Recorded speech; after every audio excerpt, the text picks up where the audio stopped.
પાટણ નગરપાલિકાની ચૂંટણીના જંગમાં વોર્ડ નંબર 7માં કોંગ્રેસ દ્વારા કાળઝાળ ગરમી વચ્ચે છત્રીઓ સાથે અનોખો પ્રચાર શરૂ કરવામાં આવ્યો છે।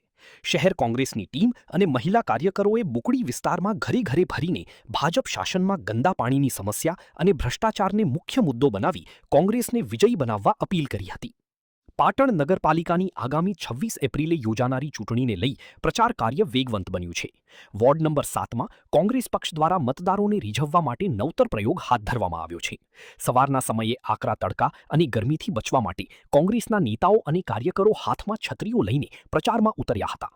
ખાસ કરીને પ્રચારમાં જોડાયેલી મહિલા કાર્યકરોને ગરમીમાં હાલાકી ન પડે તે માટે વિશેષ છત્રીઓની વ્યવસ્થા કરવામાં આવતા આ પ્રચાર આખા શહેરમાં આકર્ષણનું કેન્દ્ર બન્યો હતો। કોંગ્રેસના આગેવાનોએ બુકડી વિસ્તારના વિવિધ મહોલ્લાઓમાં જઈ સ્થાનિક રહીશો સાથે સંવાદ સાધ્યો હતો। ચૂંટણી પ્રચાર દરમિયાન કોંગ્રેસના નેતાઓએ ભાજપના શાસન પર આકરા પ્રહારો કરતા જણાવ્યું હતું કે પાટણની જનતા પીવાના પાણી સાથે ગટરનું ગંદુ પાણી મિક્સ થવાની સમસ્યાથી લાંબા સમયથી પરેશાન છે।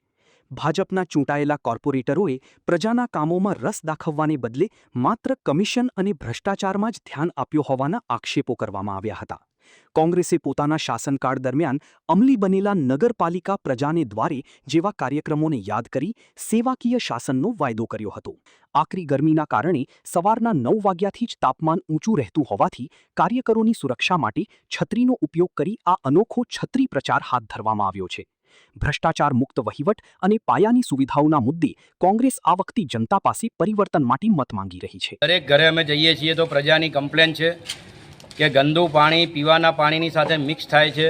તો કોઈ પ્રજાના કોઈ પણ કામમાં રસ લીધો નથી, માત્ર અને માત્ર કમિશનના પૈસા વેચવા માટે જાહેરમાં લડ્યા છે। અમે જોયું તો કોંગ્રેસ જ્યારે નગરપાલિકામાં જીતી હતી ત્યારે નગરપાલિકા પ્રજાના દ્વારે જેવા કાર્યક્રમો કરી અને પ્રજાને હાલાકી ના પડે એના પૂરા પ્રયત્નો થયેલા છે। અમે તમને વિનંતી કરવા આવ્યા છીએ કે સારું સેવાભાવી શાસન જોઈતું હોય તો કોંગ્રેસને મત આપો। પ્રજા અત્યારે અમારી સાથે છે। અમે જ્યારે પ્રચારમાં જઈએ છીએ ત્યારે પ્રજા એવું કહે છે કે અમે તમારી રાહ જોતા હતા કે હજી સુધી કોંગ્રેસવાળા કેમ આવ્યા નથી।